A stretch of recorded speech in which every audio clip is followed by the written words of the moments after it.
genre. Hello, Justice Ferdum. Welcome to Beyond Geek by Night, where we will be discussing each episode of the Geek by Night podcast leading up to the series finale. On today's episode, we will be discussing the third story arc, The Fandom Menace. So get your secret quotes ready, subscribe to Janet Stokely's YouTube channel, and finish reading the last book in the Liberty Saga, because we're about to go beyond Geek by Night. I am your host, Matt Bennett.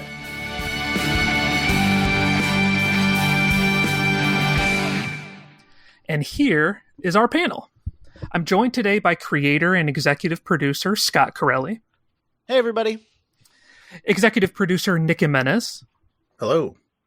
Cassandra Fredrickson, co-executive producer and writer of The Fandom Menace. Hi. Zach Luna, who voices Joel Vickers. Hey, everyone. And Kristin Miller, who voices Janet Stokely. Hello. Welcome, everybody.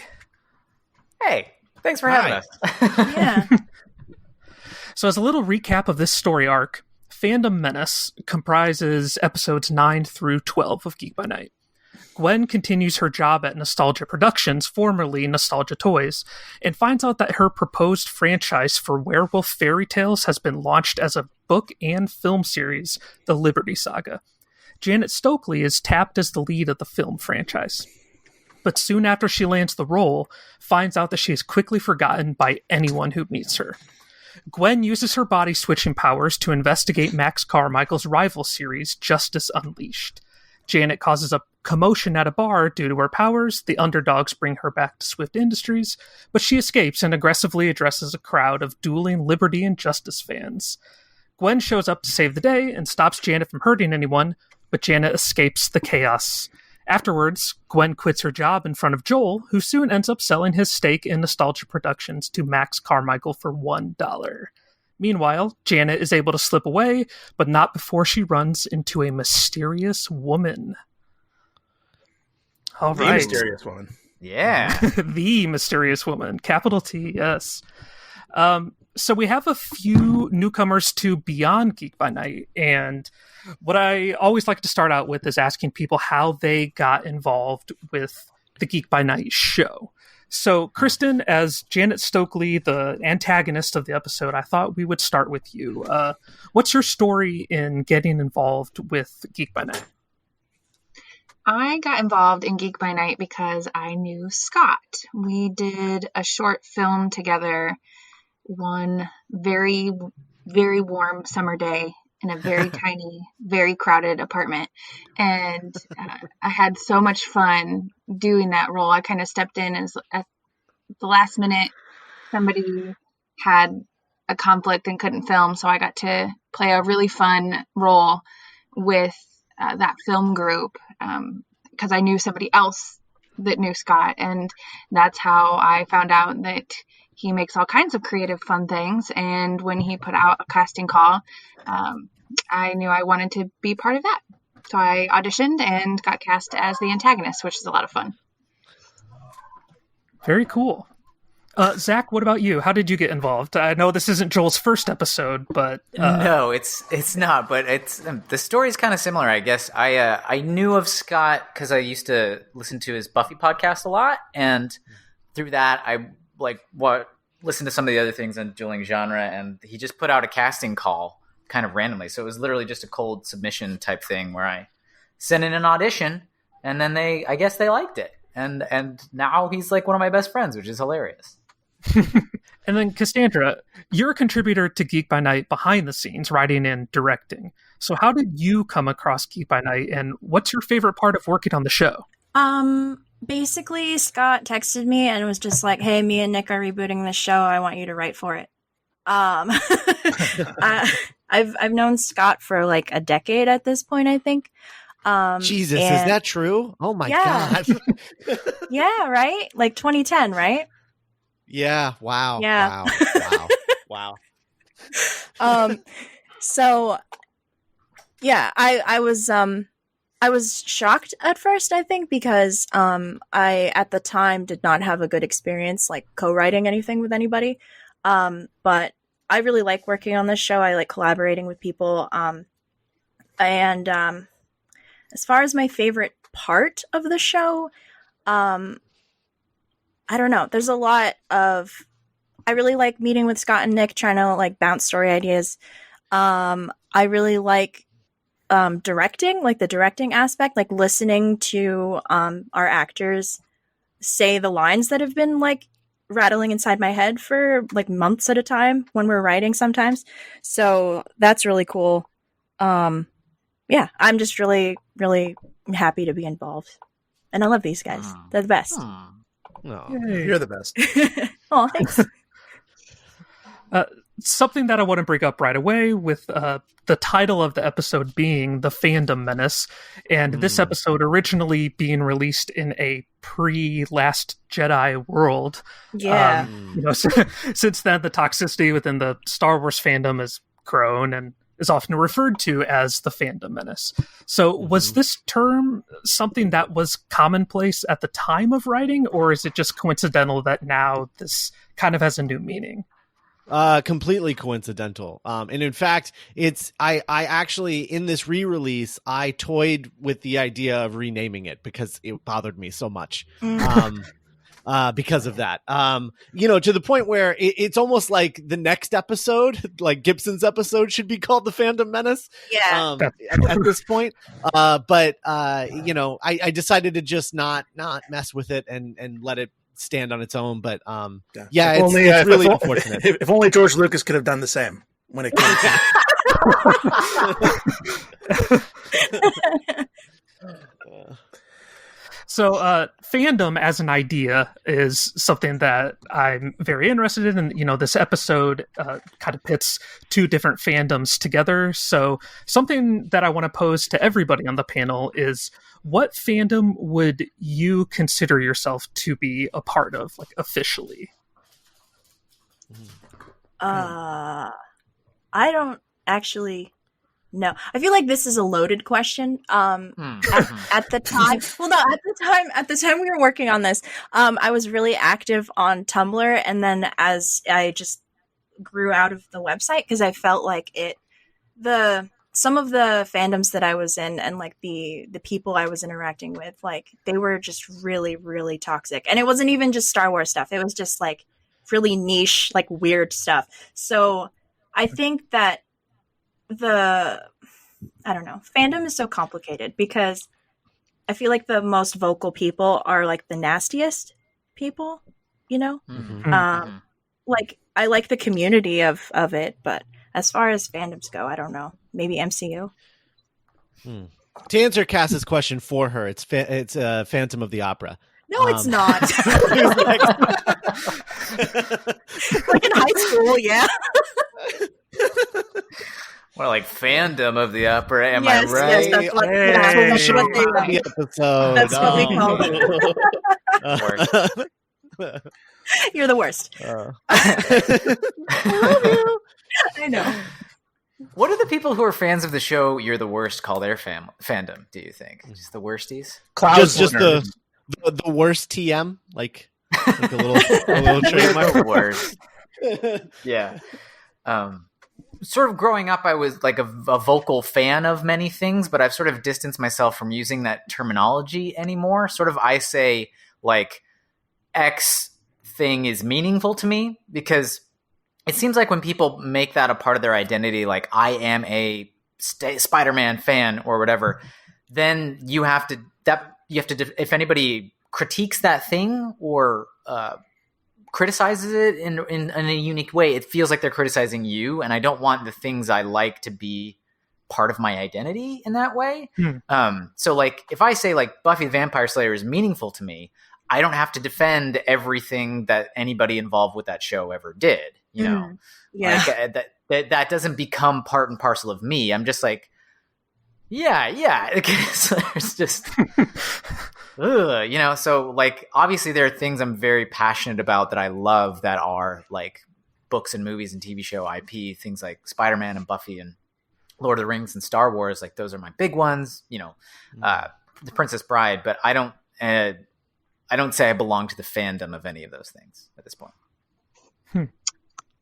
That's a really interesting idea, and I like the comment that you make. Like when you pull in an external thing into your identity, it can get really complicated, especially if the creators of those go off the rails, or or they make content in the future that you don't agree with, like all those people who named their children, Arya or Khaleesi Daenerys or whatever, and are regretting that, hopefully. But the first fandom that I was ever part of was Harry Potter in the early 2000s, and I got really involved in some in MuggleNet, and this is maybe kind of embarrassing, but I was involved in a lot of Harry Potter groups in Neopets. Oh my goodness. Yeah, what a Venn diagram. I know.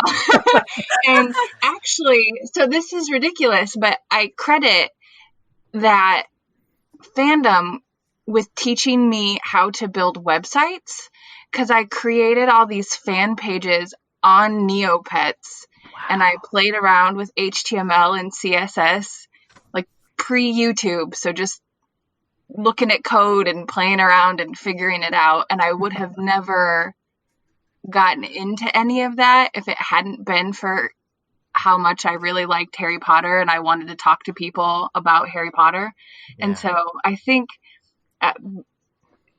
fandom and being a fan of things can be really powerful and motivating, and so I think that's why so many people pull it into their identity, but I do think it's healthy to sort of step away from that a little bit, like Zach said. But Neopets all the way. Love it. I agree with that. I don't wake up in the morning and think of myself as a Whovian, a member of the Doctor Who fandom, and yet I've been watching the show since 2005, and I record a podcast with Cassandra and Scott where we are making our way through the entire mythos, the entire canon of Doctor Who, and I have very strong opinions and beliefs about what makes that show great and why that show matters. And I think about all of the friendships that I made, particularly when I first stepped out into the world in college and started meeting people who were then obsessed with the 11th Doctor and Matt Smith and Karen Gillan and Stephen Moffat. And it became kind of an entry point to make real human connections that I still have today. And I really think that, and I don't know, a few weeks ago I was reading those short stories that the BBC's been putting out online, written by Stephen Moffat and Chris Chibnall and what have you, Russell T Davies. And I'm reading these stories. I'm like, wow, I really love Doctor Who. And this really has become but I also, Scott and Cass and I are the first ones to on the podcast be like, this episode sucked, or we don't like where the show is right now, or we hope it gets better. And I think that is part of loving something while not having it be your identity, because I think that, or not letting it become I think of the difference between finding power and solace in a faith and religion and using that same religion as a weapon, or letting fear guide that, or you better believe how I do, or I'm literally going to cause you physical harm, which is sometimes how the Star Wars fandom can feel, or how any kind of fandom can feel. And I think it's about taking what you want. And I'm looking right now, and I have a Lando Donald Glover bobblehead and an L337 Funko Pop on my shelf right now, and that's a flawed movie. That is not a perfect movie. Solo, a Star Wars story, but I can take things out of that I love and celebrate that, while not being if you don't like Solo, you're a bad person, right? Which isn't true. Yeah, Nick mentioning the Doctor Who fandom brings me to another good point. So this story arc, along with real life, contains a lot of toxic fandoms. But what are the least toxic fandoms any of you have encountered? Avatar. That's a good one. James Cameron The movie? Nickelodeon show? No, without question, the James Cameron Avatar fandom. It is just a bunch of it is just a bunch of nice, mild-mannered, eco-friendly dorks That is fascinating. that just That's like so funny. that just like teaching each other Na'vi words online. And it's so pure and it's so not cool. It's the best. How it should be. Yeah. It seems like probably a key to finding a fandom with low toxicity is something that's like not cool at all. Like something extremely dorky is what you would have to look for. Like right now, this doesn't really count, but I'm thinking of like my girlfriend's gotten really into embroidery lately, and she like interacts with like there's just Instagrams of embroidery people, and like she doesn't know these people personally, and they're so supportive of her posts. They're just all sharing tips about where to get the best embroidery thread and floss and how to build stands so your hands don't hurt. And it's just nice people helping each other out. I guess that's more of a hobby than a fandom, but I think that the online communities sort of, they all operate on the same software, and it just depends on what they're focusing on. And maybe if you find a dorky enough interest that not a lot of people know about, then it's less likely to attract jerks. Maybe? Question mark? I don't know. Yeah. Bob Ross. Bob Ross Ooh. fans. There you Just go. happy, Yes. following chilling. along on Paint. Like, people do that with MS Paint. They just follow along with Bob Ross episodes. So, What? That's a great idea. yeah. Love it. Yeah, I've been getting involved with a lot of drawing and art tutorial communities and stuff the last few weeks, and people are really great. They very passionate about what they do, but they're very inviting and very accepting of people who are not as it's not their life. And Yeah, I've seen that with a lot of non-toxic fandoms, is people who are the most accepting of those who aren't quote unquote real fans.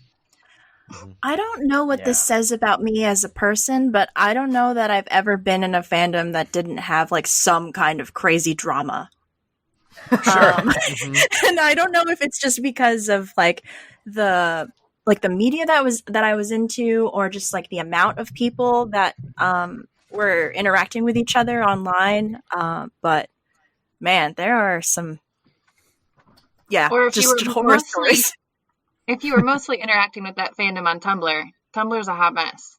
Yeah, Tumblr is a hot mess. Twitter's a hot mess. It's just Yeah, it's like a chemical equation. You mix passion with nerddom with social interaction. Social interaction breeds sometimes tribalism or, cliques or egos, and Yeah.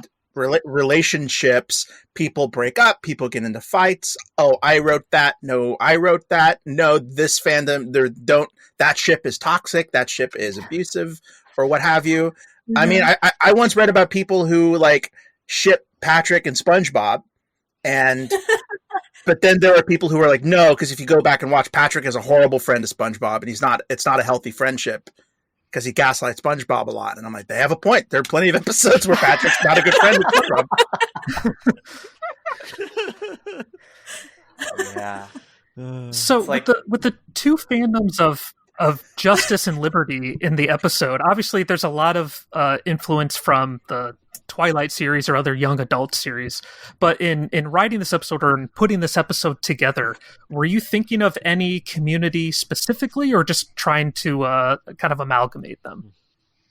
I think I was just going for like an amalgamation, or we were just going for an amalgamation, just like experiences. I was like knee deep in Twilight when it was like in its heyday. So I was kind of pulling from a lot of that too. Just, I don't know. This episode's fun, but it also tackles like some like weird internet stuff that I feel like we could only do in an audio drama. Mm-hmm. We're allowed to get super niche about it because we don't have to worry about communicating to a larger audience, really. Yeah. Yeah. Were you Team Edward or Team Jacob? I was team therapy. Oh, good. By the time the fourth book came out, I was like, what is happening. I'm just finishing this because I'm finishing it out of spite because I've invested so much time in this, but I'm out. Team therapy. Did you read the little novella that came out in between about Dakota Fanning's character? I think so. What was? Yeah. The Short Secret Life of Bree Tanner. Yes, exactly that. Yes. That was like a fever dream of a time. I don't. So long ago. So let's shift gears here to Janet Stokely, this story arc's antagonist. I'll start with kind of behind the scenes. So where did this character of Janet come from, and is she based on anybody?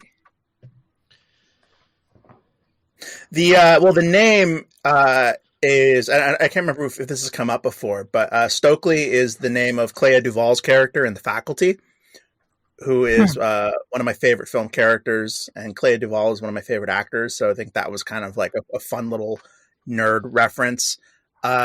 And I don't entirely remember. I think Scott and Cass and I were very interested in sort of Geek by Night being a love letter to the Monster of the Week type storytelling that was so popular in like the late 90s and 2000s with your Smallville and your Buffys and your Charmed. And so we were just coming out of the 1-2 punch of reboot and status quo. We were eager to kind of start doing stuff like that. I think we were just breaking and talking about different kinds of characters and different kinds of adversaries that the underdogs come into contact with. And I don't entirely remember the road that led to creating Janet as a character. Scott and Cass, maybe you have more clear memories of that? I don't remember at all. I've always, despite the fact that like, Cass and Jake wrote this episode, I always associated this character with you, Nick. I feel like Janet was a little bit more your baby. But I don't remember, because she was like, based on like vloggers and stuff. Yeah, that's true. It's more your culture than mine. Yeah. And Scott, you mentioning that kind of unlocked, going back to Matt's question about fandom around about 2010, 2011, the dawn of my college years. I did kind of, a friend of mine from college, she got me into the world of vloggers. And there was a couple of year period where I was watching like Charlie McDonnell or Hannah Witten, Lex Croucher, mostly UK vloggers, because I found them to be a bit more chill than the US ones. It was a little more like, I'm a person making videos, and a little less like, please put me on the Eat Network. I really want to have a talk show. Please, God, let me go on for it. I need money. I need validation. And I think Janet kind of stemmed from watching those videos and being like, oh, wow, like these are real people. These are real kids. And yet they're having to grapple with fame that maybe they didn't want or ask for. And that's such a weird double-edged sword when it comes to being an entertainer or any kind of artist in like, visual media, is like, oh, I do this because I want to. I love being an actor, or I love being a comedian or whatever. But the double-edged sword is, if I get really successful at that, if you're a really successful lawyer, you get your name on the window. But if you're a really successful actor, people are going to take photos of you and your partner for the rest of your life, and like make memes out of you when you're like going through a divorce and smoking or having a mental breakdown, or making fun of the way your face looks when you're in a crying scene, And so I don't know. I have a lot of empathy for Janet. She's honestly one of my favorite characters to write, especially when we enter trash can Janet, as I call her later on. When her life starts falling apart. It's one of my favorite characters to write. So, Kristin, Janet Stokely herself, what do you think about when you're playing Janet? Is there anybody in particular, or how do you build that character? Well, that's a good question. I love to act. I've done a lot of acting on stage and on screen, and so it's fun to build characters. But here's the thing: is that a lot of roles that I am age appropriate for end up being either sort of like the sweet love interest. And so I've played that role a lot, and it's super boring. And I loved building this character, or like thinking about her, because I think there's a piece of that she kind of starts out that way, like she is sort of sweet.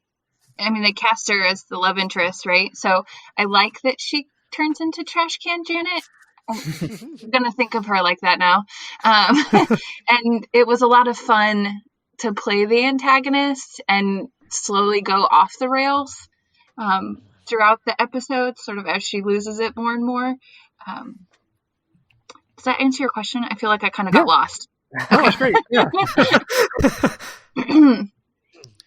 So, on the topic of characters, I want to move over to Joel Vickers, Zach Luna's character. Okay. Joel started the series as a pretty minor character, has some comic relief and fun conversations in the first few episodes, but grows in importance significantly towards later in the series. So what led to this development of Joel? Are you asking me or the creators? I think let's start with the creators. Yeah, I mean, I will field this one. I mean, the thing that happened was that it was Zach, and his performance as Joel was so good that we just kept wanting to write more and put him into more ridiculous situations that would require him to. The character is just such a different energy from the rest of the cast that he really works as a foil. Just like, yeah, absolutely, like just this great foil. Because you would think, I always think about how weird our show is and how like our main antagonist in season 1 is like, you would think like, oh, it would be Joel. It would be like this like macho guy who hates nerds and like wants to bully people around or whatever. But no, instead it's just the biggest nerd. Like that's their villain, is like the biggest nerd. And so the idea of like turning this character who is like just a jock guy who has definitely belonged to more than one pyramid scheme in his life, I'm sure. Like, you know, I think that he is just such a different energy from everyone else, and being able to show the value in someone like that. I mean, Joel is largely based on, when I wrote him initially anyway, I don't know what Nick was pulling from, but largely he was based on a very good friend of mine, who almost played the character, and then sort of bailed at the last minute. And so we put it up for auditions, and then we ended up casting Zach as a result. But he was based on a very good friend of mine. You can see him in some of the short films that I've directed. But he just has a very different energy. He's definitely like a jock. He's definitely been involved in things and been duped by things that he shouldn't have. But he is just such a lovable, like Labrador type of dude. And I wanted to sort of take that character and you know, write that character into the show, because I just think it's such an interesting foil for these for you know, the Geek by Night, the underdogs, because he doesn't run on anything even remotely close to logic. He weirdly runs on, you know, gusto and feeling, but his feelings are, and charisma, but like he just barely scrapes by all the time. And in a lot of ways, it's interesting that he has such a large part in this episode, because he has a lot in common with Janet, I think, in general, because he started off very successful and then has sort of become Trash Can Joel now. It's true, yeah. And so they actually do have a lot in common as characters. I don't know why we haven't written a scene with them together, and now I'm trying to think of scenarios in which that can happen in the future. Beautiful. But yeah, I mean, that's basically what it was. Is I wanted a very, very different character in this, and I wanted him to fit in a role that you wouldn't expect him to be a part of. And then, of course, despite the fact of being basically a glorified cameo in the first episode, but we just wanted to come up with a scenario where he came back, and we came up with this whole arc with Gwen in this episode because we wanted Joel to come back and play with him some more, because Zach was so good and funny in the role, and I felt like we kind of did the character dirty a little bit because he was Gwen for most of the first story arc. And so we wanted to get to know Joel as a character, and we get to know him a little bit here, and then we really get to know him in later episodes. But mostly the answer for why he's back is Zach. Zach is Get good. out of here. Oh, jeez. I don't know how to accept that sort of compliment or any but yeah, it's very nice to hear like, oh, we liked what you did, and so we changed the shape of the show to put more of you in it. That's very nice. Mm-hmm. I think when you're making a show like this, or maybe any show, I don't know, I think we could all sense how much fun Zach was having playing Joel. Mm-hmm. And we were just like, oh, there's this bag isn't empty yet. There's stuff in here. There's something, this would be, and yeah, just seeing Joel interact with Gwen. And then we were like, well, what would happen if he had to interact with all of them? What would happen if we put him in a room with Gibson and Simon and Mindy and Lorelai? And he became such a fun, elastic character that we kept looking for places to put him back in. And every time we did, it ended up leading to fun and surprising stuff. Like, Joel Lorelai are some of my favorite scenes. And we barely get to that until like the end of the season. Yeah. Mm-hmm. Oh, happy to Cordelia for you guys. Yeah, definitely. Yeah, Joel is definitely what I would call confidently gullible. It's just a really fun character to write. Yeah. Are you similar to Joel at all, or is this just some whole persona that you were able to shape?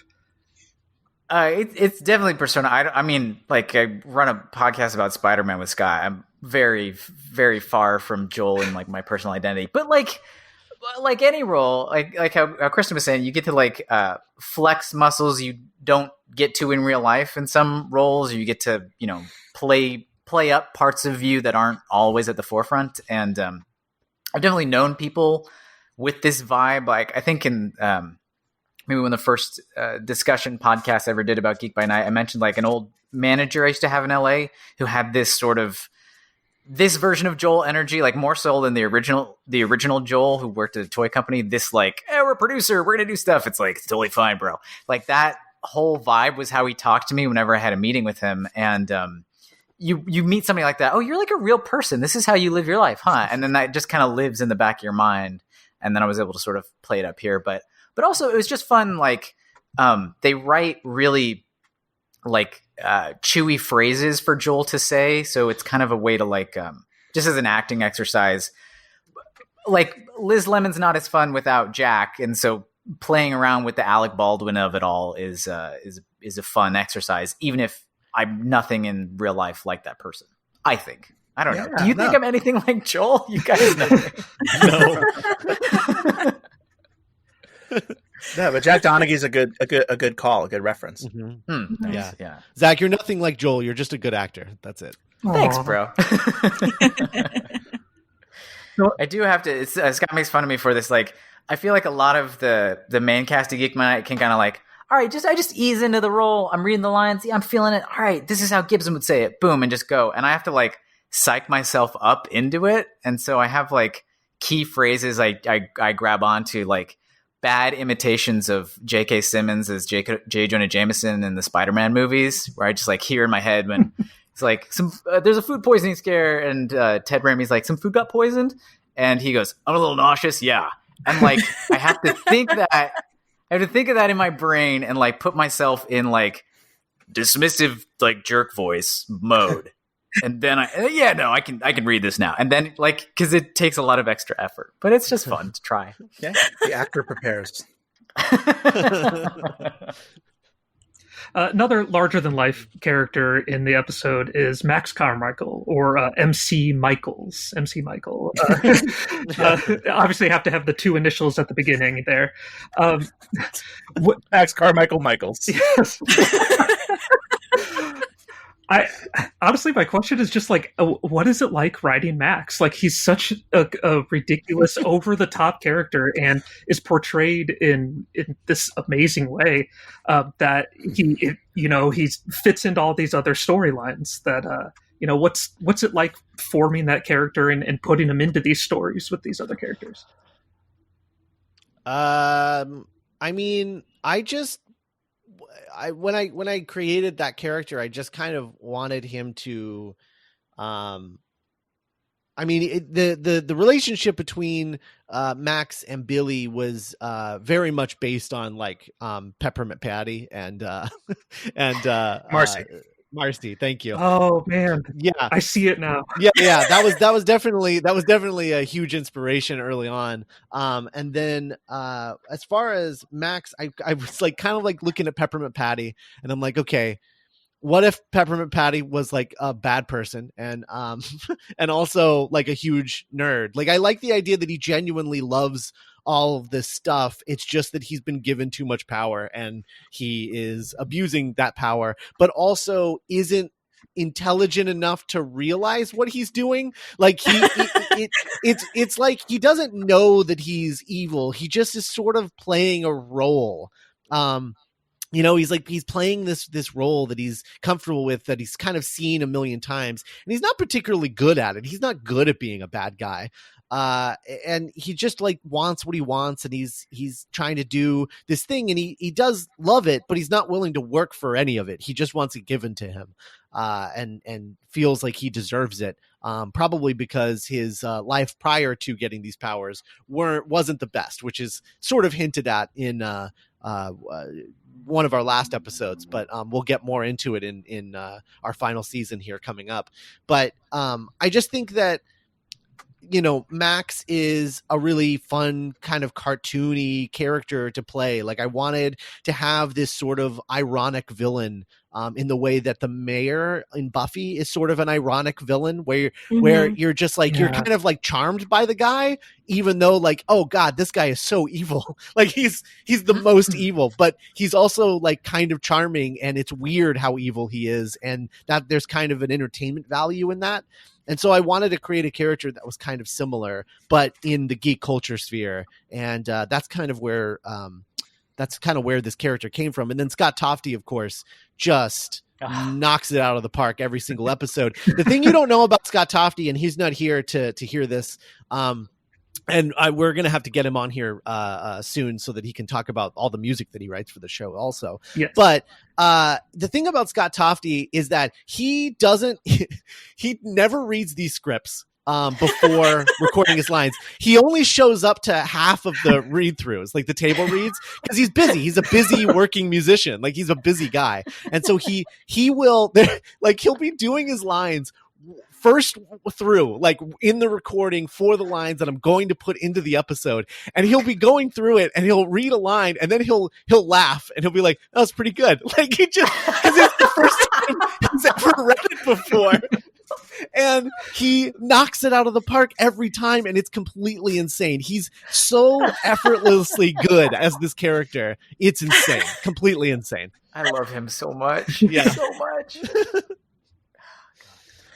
And it gets to the point where I think, similar to all of the actors at this point, where their voices own the characters in a way that they become very pleasurable to write. It's like, I don't know. Like I'm not a tailor. I've never worked in like that line of work, but for some reason, when I'm writing, I my brain goes back to like, I'm making a dress for someone, or I'm making a suit for someone, and you just know their measurements, and you're like, oh, I bet I know how Tofty would read this, or how Kristin would read this. And Max becomes such a fun character to write because you can get a bit more. I think about Homer Simpson a lot when I write Max, and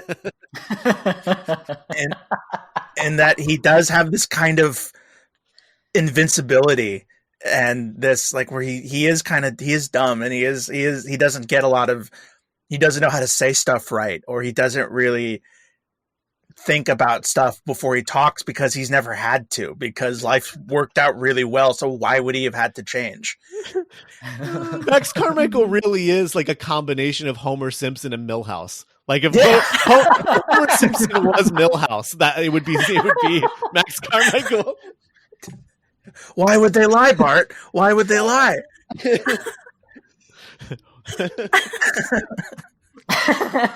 Everything's coming up, Carmichael. Yeah.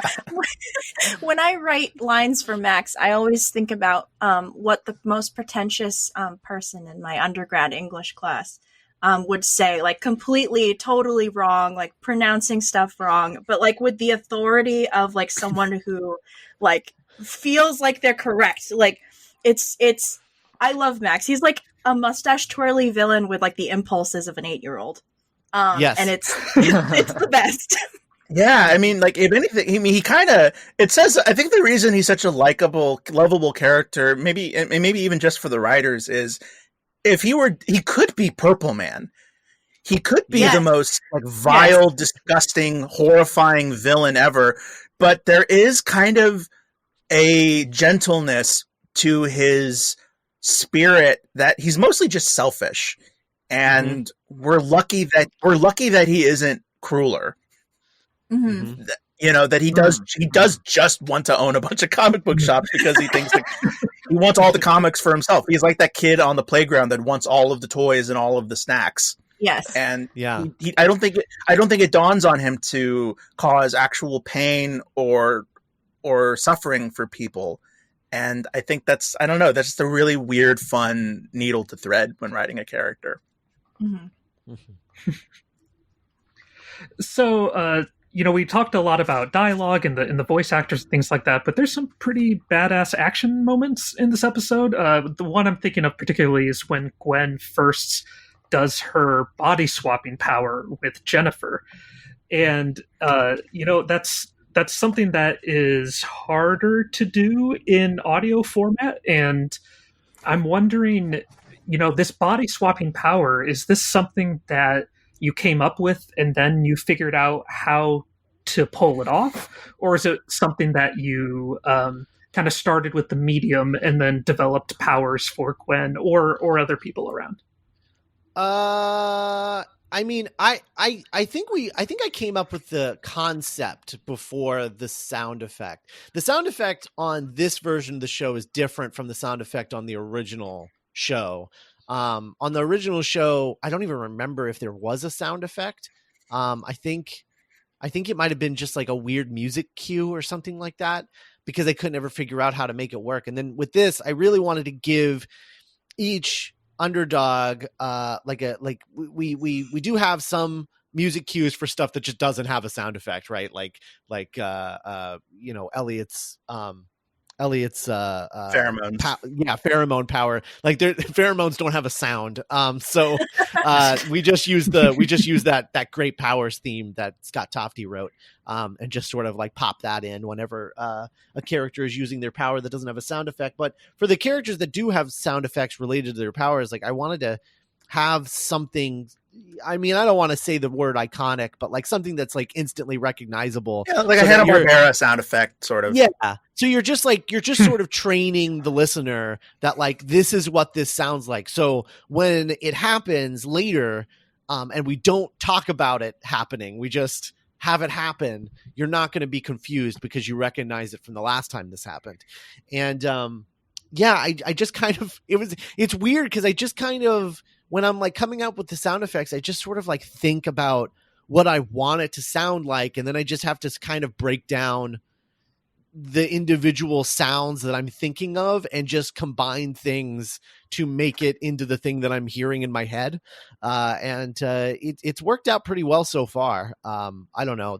I do really like the power or the sound of that. And I like the sort of overlay dialogue that we do. I think I think maybe Dual voices, I think our guest actors probably hate it because it's it's really tedious for them because they have to basically pretend to be Ray.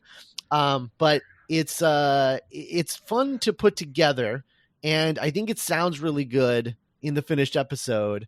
The sound effects I'm most proud of though are in 107.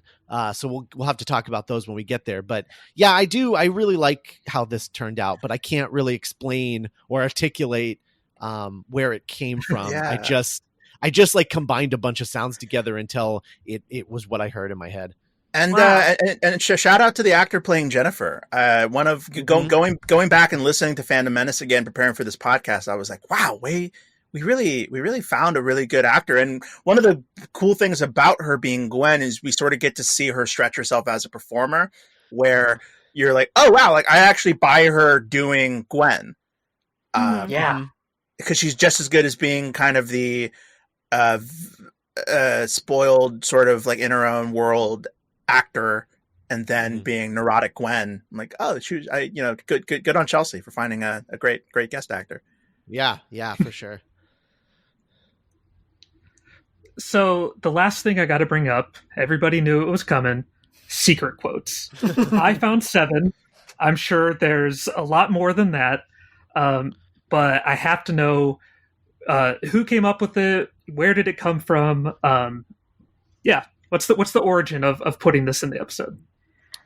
I think that was a Scott and Nick thing. Like, they had to explain to me what a secret quote was, because they're just like, hey, we're giving you this episode. Also, you have to, like, pull Star Wars quotes. And I was like, I am not good at this. You can fill in those blanks, please. But, yeah, no, because I was listening to it earlier, and I don't remember how many there are in this script. I think there's, like, more than 10. Okay. There's a lot I didn't find. There's a lot. Yeah, I don't. The secret quote thing. I mean, it's just something that I've always thought about, like my whole life, of just like, one of the things, I think we even talked about this in one of the earlier Beyond Geek by Nights, was that nerdy friends tend to have a sort of secret language with each other where they quote these obscure things that only mean something to them, to this group of friends, and that if they use those turns of phrases or those quotes outside of their little bubble, they sound insane. And because it lacks the context for everyone else, right? So when someone and everybody has these, I think, and it's just that we kind of tried to give it a name, which was the secret quote. I mean, I don't know how many times I've quoted things from like The Room, and I get looked at bizarrely because that person hasn't seen that movie and doesn't know what that is. I'll meet someone's dog and be like, "Oh, hello, doggy," and it's like, and they don't understand what I'm like. They're just like, "Why is he suddenly turning into a child?" And it's like, no, I'm quoting a guy who's like, vaguely foreign, and we don't know where he's from, and he made a movie once. I don't you can't explain it. And so it's just like this weird secret quote that's not for anyone but yourself. And that's sort of where the secret quote came from. As far as the Star Wars thing, I mean, I think we just kind of wanted to pick one that was like something that everyone has probably seen. And so you would understand the concept of secret quotes more, because if there's secret quotes coming from Star Wars, they're like, on a scale of secret quotes, they're like C-level secret quotes, right? Because most people have seen Star Wars, and so they might not recognize those particular lines that we're calling secret quotes because maybe they haven't seen it as many times as we have. But largely speaking, I think most people would recognize them, even if they were a little more obscure. Yeah, we could have easily done secret quotes all from 2002 Spider-Man. Heck yeah. Yeah. Oh yeah. Which is like 2 weeks. Hey, you can't do this to me. You know how much I've sacrificed. Actually, just Willem Dafoe lines in Spider-Man. Something of a Oh scientist. boy, yeah. Oh boy, yeah. Yeah, I joked about this off mic, but I tried to remember, like, if I do any Star Wars secret quotes or other movie secret quotes in my own life, and I wrote down a couple while we were talking. Like, one that sticks in my mind was the time that I got, like, secret quote quizzed by a friend of ours, like, when we was first learned. So a friend of ours, my girlfriend, used to work with this gentleman who is a film and TV director. Very nice guy. And when he was first getting to know me, Bethany made some offhand comment about how much I like Star Wars. And he, like, sent her a text that was like, tell him 94. And then I, like, told her to message back just like 94 with, like, a period at the end of it. And, like, the fact that I knew that was a Star Wars reference and, like, got it. And it was, like, the most obscure one he could think of. Because it's the docking bay that Han Solo meets Obi-Wan and Luke at when they're, like, trying to get off of That is a deep cut. Tatooine. Yeah, it's just literally that, like, the way Alec Guinness says 94 is a little weird. Like Harrison Ford says it like a normal thing. Like, yeah, docking bay 94. And, like, Alec Guinness just, like, looks at him and goes, 94. And it's just a thing in your brain. So, like, that popped into my head. That's, like, probably the most secret a Star Wars secret quote has ever been for me. And the other one is that I say, like, sorry about the mess a lot. Like, you know, when Han Solo kills Greedo, he's like, sorry about the mess, and, like, tosses the coin. That's my good one. I think I say I care. Probably that's probably the one that I use the most. That sometimes when I say it, I don't even know that I'm quoting Star Wars anymore. Like, it just I care. I care. Yeah. I definitely have ones that are in my life that I forget their quotes anymore, but they're usually not Star Wars because it's a little more, I don't know, operatic or whatever. Like, I have stuff from Men in Black and Tremors that is just, like, in my normal lexicon, just in general, ever, forever. Yeah. Like if somebody says something's tough, I have to say, it's double tough. Because in Men in Black, that's like what Tommy Lee Jones says. That's tough, dude. That's double tough. Cass, are there any Twilight quotes that have entered your everyday lexicon? Oh my god, Twilight? No. And so the lion fell in with the lamb. That Cass is, like, dead and buried. I'm, like, on Cass 3.0 right now. But does gelato isn't vegan count as a secret quote, or is that too recognizable? Because I say that all the time. I also say 21 the way Gimli says it in Two Towers, like, a lot. 21. Oh, yeah, definitely. I say it was a deliberate a lot. Like, if I fall or I'm sort of a clumsy person, and if I drop something or it was deliberate. That was deliberate. To that end, I'm also a procrastinator, and so I say, but it is not this day, a lot. So there's a lot of Lord of the Rings. So in the episode, I want to confirm this because when Janet is being trash Janet on the stage with the gun and she's, you know, yelling, and she says something like, all will love me. Like, is that a Galadriel secret quote? I feel like I was channeling some Galadriel, probably. Okay, thank you. That sounds on brand for me. In my heart, when I was performing that, it was, but good. Oh, that's great. Kristin, have you been on Cass's podcast? Because you should be on her podcast. It's like you all should. about Lord of the Rings. Oh, no, but I love Lord of the Rings. We will talk also after. Participated in that fandom for a while, Nice. So I'm on board. If you want me, I will talk about Lord of the Rings all day. Absolutely. I think a lot about the way when Gandalf and Frodo are on the cart, and Frodo's talking about how much people don't like Gandalf. And he's like, "Oh, really?" It's so good. Lord of the Rings. God, I might just. No, I can't today, but this makes me want to just watch Lord of the Rings right after. Are they all streaming? Are they on Netflix? I feel like last I checked, a couple of them are on Netflix. It's like never 2 of them are on Netflix. It's never Return of the King. That's the best one. Yeah. those are the ones I still have DVDs for. Yeah, of Like, course. definitely. I don't Yeah. have many DVDs still, but those ones I do.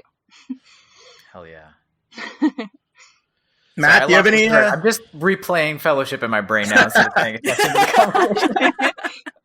Matt, do you have any secret quotes that you use in your everyday life? Definitely a lot of Community. Oh yeah.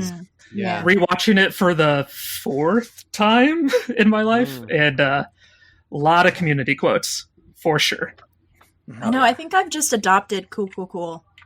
Oh, Like, same. since- I say cool, cool, cool all the time. Cool, Yeah. cool, cool, cool. But like now, like Brooklyn Nine-Nine people do it, and they think you're talking about Brooklyn Yes. Nine-Nine. I'm like, no. The Oh. cadence is different. Mhm. Oh, I Cool, didn't cool, see. cool. I was just quoting Brooklyn Nine-Nine. We're in that exact situation right now. I've never watched Community. Oh, Ooh. whoa, sorry. Put it on Yeah, hit. no. So, so Abed says, cool. Cool. And, Yeah. and Jake just says like, cool, like over and over, right? That's how the difference Yeah. goes? Yeah. Yeah. Cool. No doubt. With Abed, there's a point. Does he and then- mean it to be not cool? Like, because in Brooklyn Nine-Nine, they say it when things are, a dumpster fire. With Abed, it's normally more of like I understand. It's sort of like how Krieger and Archer will go yep. Yeah. Words, they're crazy. No, Community's So, great. any final thoughts to share on the Fandom Menace from anybody on the panel? I had a lot of fun listening to this one. It's a little more lighter and sitcom-y and like funnier than the other two. And just little things like when the two douchebags at the bar are like, I'll kill you, bro. I'll kill what I love most.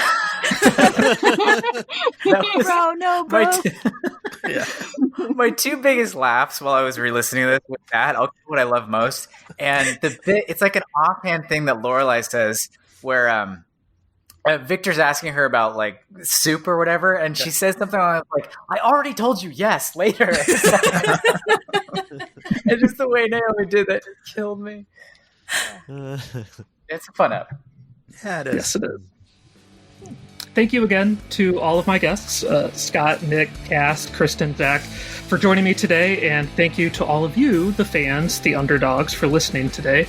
If you'd like to support the show, please join the Dueling Genre Patreon at patreon.com/DGP. That's DGP as in Dueling Genre Productions. You can also tell your friends, families, and followers to subscribe to Geek by Night on iTunes, Spotify, Stitcher, or wherever else you get your podcasts. And stay tuned for the next round of episodes, the 4-part release of Under the Bridge. Thanks for going beyond Geek by Night with us, and see you next time.